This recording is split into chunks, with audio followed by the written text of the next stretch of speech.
World's biggest astrology community in Tamil. Online Astro TV, வாழ்வின் வெளிச்சம். Online astro டிவியை கண்டு மகிழுங்கள்.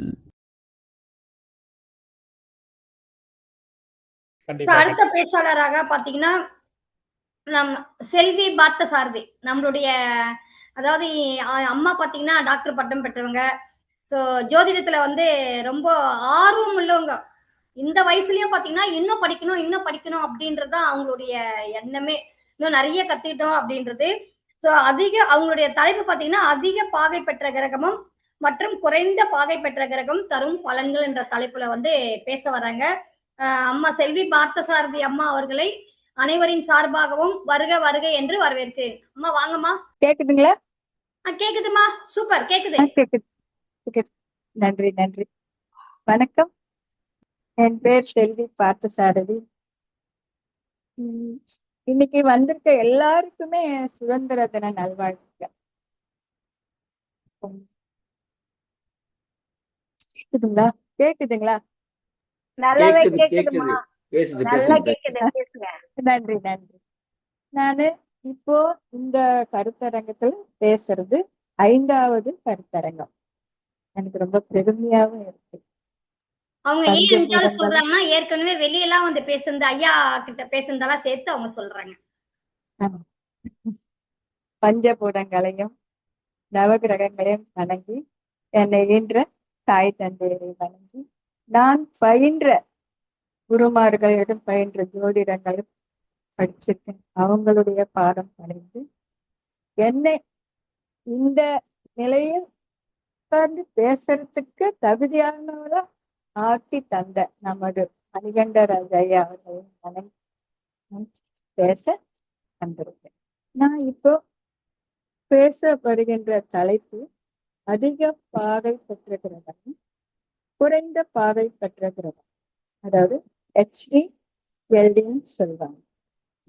இப்போ ஒவ்வொருத்தரும் ஜாதகத்திலையும் 7 கிரகங்கள் பிளஸ் 2 ராகு கேது கிரகங்கள், லக்னம் எல்லாமே பாகை வீடியோ 12 கட்டங்களிலும் அந்தந்த இடங்கள்ல இருக்கு. ஒரு சில கிரகங்கள் ஒரே கட்டத்திலும் 4-5 கிரகங்களும் இருக்கு. ஒரு கட்டத்திற்கு 30 டிகிரி வீதம் 12 கட்டங்களும் 360 டிகிரி அப்படின்னு ஒரு கணக்கு. இப்போ அந்த 9 கிரகங்களில் ராகு கேதுக்களுக்கு அதிக பாகை குறைந்த பாகை கணக்கு வராது. மற்ற 7 கிரகங்கள் பிளஸ் லக்னமும் மகள வரும். இப்போ அதிக பாகை அப்படின்னா 7 கிரகங்கள் லக்னம் சேர்த்து 8ஆக எடுத்து, இந்த ஒரு கிரகங்களில் ஒரு கட்டத்தில் எத்தனாவது டிகிரி இருக்கு அப்படின்னு பார்ப்போம். இப்போ ஒரு கட்டத்துல சூரியன் வந்து அதிக பாகை 30 டிகிரிக்குள்ள 29 பாகையில சூரியன் இருந்தாருன்னா அந்த ஜாதகருடைய வாழ்க்கையை இந்த சூரியன் தான் வழி நடத்தும். ஆத்மகாரகன். ஆனா சூரியன் பொதுவா ஆத்மகாரன் பேர். ஆனா அதிக பாகை பெற்ற கிரகம் பெயர் அவருக்கும் ஆத்மகாரகன். ஆனா அந்த சூரியன் 29 டிகிரில இருக்கிறாருன்னா அந்த ஜாதகருடைய குணாதிசயங்களை நம்ம பார்க்கணும். ஆனா அதே ஜாதகம் 29 டிகிரில இன்னொரு கிரகமும் இருந்தால், இப்போ குறிப்பா செவ்வாய் 29 டிகிரில இருக்காருன்னா 2 பேருடைய குணங்களும் அந்த ஜாதகருக்கு வழி நடத்தும். இப்போ சூரியன் 29 டிகிரில இருக்காரு, அந்த அவர் வந்து ஜாதகருக்கு நல்வழிப்படுத்துவார். எப்படின்னா, தந்தை, சூரியன்னா தந்தை, தந்தை வந்து இவருக்கு ஏதாவது ஒண்ணு கொடுப்பாரு. ஆனா இவரு தந்தை கிட்ட இருந்து எதையுமே வாங்க மாட்டார். ஏன்னா சுய கௌரவம், நானே எல்லாத்தையும் பார்த்துப்பேன், நான் சம்பாதிப்பேன், நான் பார்த்துப்பேன், என் வாழ்க்கை செயல நான் பார்த்துக்குவேன். இவர் தன் வழியிலே நடப்பார். ஆனா தந்தை தன் மகனுக்கு நாம எதனா செய்யணும்னு தந்தை இயங்குவார்.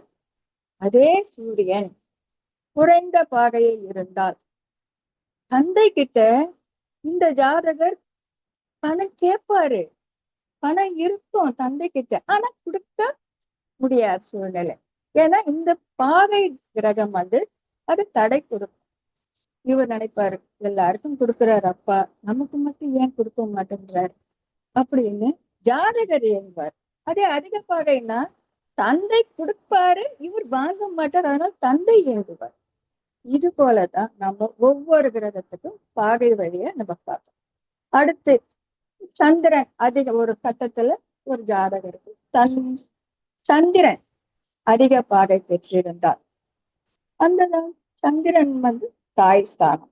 அந்த சந்திரன் 4ஆம் இடத்திலேயே இருந்து விட்டால் அதிக பாகை பெற்ற கிரகம் சந்திரனாயிருக்கும்போது அந்த குழந்தை அவ்வளவு நேசிப்பாங்க அந்த தாய். ஆனா இந்த சந்திரன் அதிக பாகை பெற்றதுனால இந்த ஜாதகர் அம்மாவின் அன்பு அவருக்கு அதிகமா தெரியாது. ஏன்னா இவருடைய நோக்கம் வேற மாதிரி போய்கிட்டே இருக்கும். ஆனா தாய் ஏங்குவாங்க. அதே சந்திரனுடைய பாகை ஒரு கம்மியா இருக்கு, ஒரு 0ல 5 டிகிரி 10 டிகிரி இருந்தா அந்த குழந்தை, அந்த பொண்ணோ மகனோ மகளோ தாயோட அன்புக்காக ஏங்குறாங்க. இதை நான் பிராக்டிக்கலா பாக்குறேன், பார்த்து உணர்ந்து இதெல்லாம் எழுதிட்டு சரி இந்த கருத்துக்களை நம்ம சொல்லணும் அப்படின்றதுக்காக தான் இந்த தலைப்பு. அந்த குழந்தை எல்லா குழந்தைகிட்டும் நல்ல அன்பாதான் செலுத்துறாங்க தாய். ஆனா இந்த குறைந்த பாகை பெற்ற குழந்தை தாயின் அன்புக்காக ஏங்கும், அந்த தாய்கிட்ட அதிகமா எதிர்பார்க்கும். ஆனா தாய் எல்லாருக்கும் சமமான முறையில அன்பு செலுத்துறாங்க. அதே மாதிரி அதிக பாகை இருக்கு அப்படின்னா 4ஆம் இடத்தோட சந்திரன் சம்பந்தப்பட்டிருந்தா அந்த அதிக பாகை பெற்ற கிரகத்துக்கு வீடு வண்டி வாகனம் எல்லாமே இவர் சும்மா ஒரு அடி எடுத்து வச்சா 100 அடி எக்ஸ்ட்ராவே கிடைக்கிற மாதிரி பலன்கள் கிடைக்கும். அதிக பாகை இந்த மாதிரி நடக்கும். அதே குறைந்த பாகை அப்படின்னா இவர் எவ்வளவுதான் எஃபெக்ட் போட்டாலும் வீடு வாங்கணும் வண்டி வாங்கணும்னு, ஒரு வண்டி வாங்கணும் பணம் எடுத்து வச்சாலும் அது விரயமாயிடும். இவரால் அது போராடிக்கிட்டே தான் இருக்கணும். குறைந்தபட்சம் நிறைய எதிர்பார்க்கறது கொஞ்சம் பலவாவது வேறு வாழ்நாள்ல கண்டிப்பா கிடைக்கும். அதே மாதிரி செவ்வாய் அதிக பாகை பெற்றிருந்தால், இவருக்கு அதிக பாகை செவ்வாய் பெற்றிருந்தா இவருக்கு ஒரு டாக்டர் படிக்கணும்னு அப்ளை பண்ணாலே குறைந்த மதிப்பாக இருந்தாலும் ஆனா இவருடைய லக்குக்கு அந்த டாக்டர் சீட் கிடைச்சிடுது. அதே மாதிரி இன்ஜினியரிங் படிப்புக்கு அதுக்கு தகுந்த வேலை கிடைக்குது. அதே நல்லா படிச்சு நிறைய மார்க் வாங்கியிருந்த பிள்ளைகள் குறைந்த பாகையில் அந்த செவ்வாய் இருந்தா போராடிதான் அந்த வேலையை வாங்குறாங்க. ஏன்னா யாருக்காவது ரெக்கமெண்டேஷன் பண்ணி எந்த முறையிலையாவது வாங்கணும்ன்ற போராட்டம் அதிகமா இருக்கு. ஆனா கிடைக்கும். அதிக பாகை பெற்ற கிரகம் கிடைச்ச அந்த வேலையை விட இவருக்கு கொஞ்சம் சுமாரானதான் கிடைக்கும். அதே மாதிரி வீடு வாங்குறது நிலம் வாங்குறது இருந்தாலும் இவருக்கு நினைச்சபடி கிடைக்காது. அதிக பாகைக்கும் குறைந்த பாகைக்கும் இந்த மாதிரி சில வித்தியாசங்கள் இருக்கு. அதே மாதிரி புதன்னாலே காதலன் காதலி. அதே அதிக பாகை பெற்ற கிரகம் புதன். அவர் என்ன பண்ணாரு, அவர் பெண்ணையோ இல்ல பெண் ஆணையோ இப்ப காதல் சகஜமாயிருச்சு, காதலித்தார். அதிக பாகை புதன் என்ன பண்ணாரு, சரி ரைட் ஓகே இவர் பார்த்து போயிட்டே இருப்பாரு. அந்த காதல்ன்றது ஒரு பகுதி, அவ்வளவுதான் இவர் மனசு நினைக்கும். அதே குறைந்த பாகை பெற்ற புதன் அந்த காதலுக்காக இயங்குவார்கள். அதே ஆணாக இருந்தால் அந்த பெண் என்கிட்ட நிறைய பேசணும்னு எதிர்பார்ப்பாங்க, வெளியில போகணும் பீச்சுக்கு போகணும் இப்படி எல்லாம் எதிர்பார்ப்பாங்க. ஆனா அதிக பாகை கண்டுக்காது, அது பாட்டுக்கு போய்கிட்டே இருப்பாங்க. அதே மாதிரி அது குறைந்த பாகை புதன் பெண்களாக இருந்தால் இந்த காதலுக்காகவே அந்த கையில அந்த நரம்ப கட் பண்ணிங்கன்னா ஆஸ்பத்திரியில இருக்கிறது. ஆணாக இருந்தால் காதல் தோல்வி ஏற்பட்டு இந்த மது குடிக்கிறது, இந்த போதை பொருள் இப்படி எல்லாம் போதை பண்றது தேவதாசாவே ஆயிடுறாங்க. இப்படியும் இருக்கு. இதெல்லாம் பாகை ரீதியா நாம் பார்த்த உண்மைகள் இப்ப பார்த்துக்கிட்டு இருக்கு ஜாதகத்துல.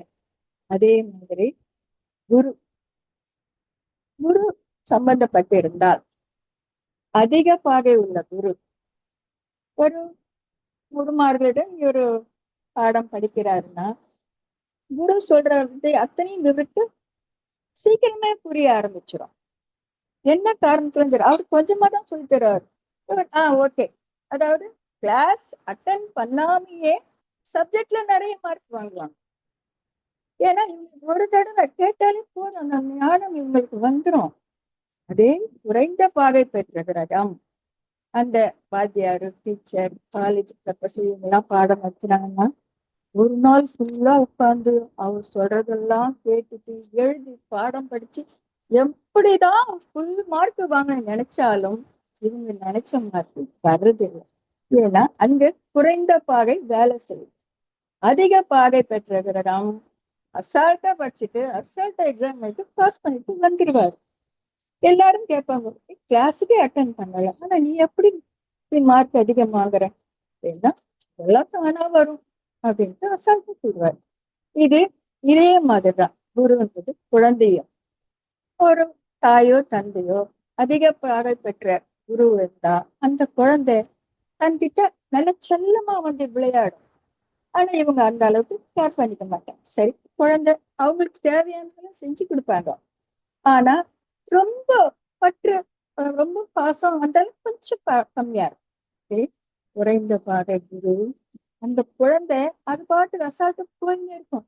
அந்த குழந்தை தன்கிட்ட பேசணும், தன்கிட்ட விளையாடணும், தன் கூட கடைக்கு போனோம், தான் கொஞ்சம் இப்படிலாம் எதிர்பார்க்குவாங்க. இது குறைந்த பாகையினுடைய தன்மை. அதே மாதிரி சுக்கிரன் ஒரு ஜாதகத்தில் அதிக பாகை பெற்றிருந்தால், அதுவும் 7ஆம் பாவகத்தோடு சம்பந்தப்பட்டிருந்தால், அது ஆண்மகனாக இருந்தால், அதிக பாகை பெற்ற கிரகம் பெண் இவரே சுக்கிரன் கிட்ட விரும்பி இருப்பாரு. ஆனா அந்த பொண்ணு சரி இவரு கணவன் செய்ய வேண்டிய பணிவிடைகள்லாம் செய்வாங்க, ஆனா ஒரு லிமிட்டட் அப்படிதான் போயிருக்காங்க.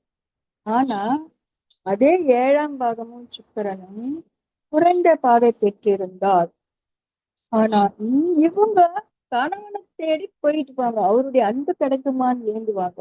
இப்படி மாற்றங்களை கொடுக்கும் பாகை விதிமுறை. இதே மாதிரிதான் சனி பகவான். அவரு தொழில் செய்பவர். ஒரு தொழில் செய்யற இடத்துல ஒரு முதலாளியே இறங்கி வேலை செய்வார். சனி அதிக பாகையா இருந்தால் 4 பேரை வேலை செஞ்சுக்கிட்டு ஒரு பார்வை பார்த்துட்டு இருப்பாரு. இவங்க கரெக்டா பண்றாங்களா, அவங்களுக்கு தகுந்த சம்பளம் போறோம், இதெல்லாம் பார்க்குவார். அதே குறைந்த பாகை சனி பகவான் இறங்கி வேலை செய்வார். அந்த வேலையாட்கள் கூட இவர வேலையாட்களா இருப்பாரு. ஆனா அவங்க செய்யறதெல்லாம் தானே செஞ்சுட்டு இருப்பாரு. குறைந்த பாகை. அதிக பாகை என்ன பண்ணும், வேலை வாங்கும். சரி, இவங்க இந்த வேலையை பார்க்கறாங்க. வேலையாட்களிடம் அந்த அளவுக்கு அதிக அன்பு பற்று இல்லாமல் இருப்பார். குறைந்த பாகை சனி பகவான் பெற்றிருக்கா, வேலையாட்கள் மேல கட்டி கொடுத்து வேலை வாங்குறது, அவங்களுக்கு கேட்கிற வசதி எல்லாம் செஞ்சு கொடுக்குறது. ஆனால் குறைந்த பாகை பெற்ற சனி பகவான் வேலையாட்கள் அந்த அளவுக்கு மதிப்பு கொடுக்க மாட்டாங்க. ஏன்னா குறைந்த பாகை. அசால்ட்டா அவர் பாட்டுக்கு போயிட்டே இருப்பார். அதிக பாகை. முதலாளி மாதிரி எனக்கு யாரும் வரமாட்டாங்க, இந்த கம்பெனியே அவரால் தான் நடக்குதுன்னு அவரும் ஒரு நல்ல மதிப்பா மனசுல வச்சுப்பாங்க. ஏன்னா இவருக்கு அதனுடைய பாதை வித்தியாசங்கள் தான் வருத தவிர, இவங்களுக்கு இப்படி பண்ணணும், இவங்களை கம்மியா மதிப்பீடு கொடுக்கணும் எந்த இதுவுமே கிடையாது வேலையாட்கள். இது இந்த மாதிரிதான் இருந்துட்டு இருக்கு. நானு இத நடைமுறையில பாக்குறேன், பார்த்துக்கிட்டு இருக்கேன். எனக்கு தெரிஞ்ச வரைக்கும் சொல்லிட்டேன்னு நினைக்கிறேன். மேடம், ராகுக்கு எதுக்கு சொல்லலையா? ராகு கேதுகளுக்கு அந்த அதிக பாதை குறைந்த பாதை கிடையாதுன்னு நான் படிச்சிருக்கேன், அதனால சொல்ல. ஆமா, அவங்க சாய கிரகங்கள் அவங்க இதுல வரமாட்டாங்க. பாகை டிகிரி ஜோதிடம்னு இருக்கு, ரொம்ப அற்புதமா சொன்னீங்கம்மா. பாகை முறை ஜோதிடம்ன்றதுல அவங்க வரமாட்டாங்க. நம்மளுடைய கிரகங்கள் தான் எவ்வளவு தூரம் பாகை இருக்கு அப்படின்றது. சோ அவங்க வந்து ஆக்சுவலா சாயா கிரகன்றதுல வர்றதுனால நம்ம ஜோதிடத்துக்கு மட்டும்தான் அவங்கள கொண்டு போயிட்டு இருக்கோம். இதுல வரமாட்டாங்க. ரொம்ப அருமையா அவங்க அனுபவ கருத்தோட சொன்னீங்க. ஓகே. என்னுடைய ஜாதகத்தில் நடந்த ஒரு இது லக்னம் எனக்கு மேஷ லக்னம், லக்னாதிபதி செவ்வாய். இது நடந்துகிட்டு இருக்க உண்மை. செவ்வாய் எனக்கு 6 கன்னியில 29 டிகிரி. நான் பட்ட கஷ்டங்கள், கடன், நோய், வம்பு, வழக்கு அத்தனையும் சந்திச்சுட்டேன். ஆனா எது வந்தாலும் பார்த்துக்கலாம். லக்னாதிபதியா? லக்னாதிபதியா? லக்னாதிபதி செவ்வாய் 29 டிகிரி. அதே 29 டிகிரி எனக்கு சந்திரன் திருவோணம் வளர்பிறை. இது எப்படி அமைஞ்சதுன்னு கடவுளுக்கு தான். ஆனா அதே எனக்கு பலம் இழந்து இருந்திருந்தா என்னுடைய நிலைமை என்ன ஆயிருக்குன்னு தெரியாது. இதெல்லாம் நினைச்சுப்பேன். லக்னாதிபதி நல்ல ஸ்ட்ராங்கான அதிக டிகிரி இருந்தா எந்த ஒரு கஷ்டம் வந்தாலும் அந்த குடும்பத்தையும் தன்னையும் தூக்கி நிறுத்தி நிலைநாட்டுவேன். இது என்னுடைய ஜாதகம். வீட்லயே லக்னாதிபதி உங்களுக்கு அதிக பாக்கையும் போது வீட்லயே நீங்க தானே தலைவி. உங்களுடைய இதுதானே அதிகாரம், மீனாட்சி ஆட்சி தானே. அதுதான் ரொம்ப சந்தோஷமா ரொம்ப அருமையா சொன்னீங்க. இதே போல உங்ககிட்ட நிறைய எவ்வளவு விஷயங்கள் இருக்கோ ஒவ்வொரு மாசமும் இதான் லிமிட்டட் கிடையாது. அவங்களுக்குள்ள கருத்துக்களை வந்து ஐயா சொல்றாரு. ஏன்னா நம்ம ஒரு நாள் ஃபுல்லா இப்ப வந்து நம்ம ஆஃப் டேல நடத்துறத ஃபுல் டே நடத்துறோம். ஏன்னா நிறைய பேர் வந்து நாங்க வேலைக்கு போறோம், டைமிங் அவங்க டைமிங் ஏத்த மாதிரி நம்ம லஞ்ச் பிரேக்குக்கு அப்புறமும் அடுத்த மாசத்துல இருந்து நடத்த போறோம். சோ ஃபுல் டே நம்ம இந்த ப்ரோக்ராம் நடத்திட்டு போனோம். அதனால அவங்களுடைய கருத்துக்களை தாராளமா அவங்க டைமுக்கு அந்த இது ஃபுல்லாவே இது பண்ணலாம். சோ சார் மணிகண்டன் சார் ஏதோ கை ஹேண்ட் ரைஸ் பண்ணிருக்கீங்க, என்ன சார்? மேடம் வணக்கம் மேடம். இதுல வந்து நம்ம மேடம் வந்து ஒரு பாயிண்ட் சொன்னா அதுல மெயினா பாருங்க, ராகு கேதுக்கு மட்டும் 2 பேரும் பாருங்க ஒரே டிகிரி தான் வரும்னு சொன்னாங்க. கரெக்ட் தான் அது. ஆனா இதுல வந்து பாத்தீங்கன்னா இதுல வந்து யார் பலம் ஜாஸ்தி கண்டுபிடிக்கணும்னா ராகுக்கு வீடு கொடுத்தவன். ராகுக்கு வந்து வீடு கொடுத்தவன், ராகுக்கு வீடு கொடுத்தவனுடைய டிகிரி எடுக்கணும். அப்புறம் கேதுக்கு அதாவது வந்து ராகுக்கு வந்து வீடு கொடுத்தவங்க வந்து பாருங்க, அப்ப டிகிரி ரொம்ப ஜாஸ்தியா இருந்ததுன்னா ராகுக்கு தான் பலம் ஜாஸ்தி, கேதுக்கு பலம் கம்மி. கேதுக்கு வந்து வீடு கொடுத்தவன் வந்து பாருங்க, அப்ப டிகிரி வாரியா பார்க்கணும். டிகிரி வாரியா பார்த்தீங்கன்னா கேதுக்கு வீடு கொடுத்தவன் பலம் ஜாஸ்தியா இருந்தானா கேதுக்கு தான் பலம் ஜாஸ்தி. அங்க வந்து ராகுக்கு வேலை இல்லை.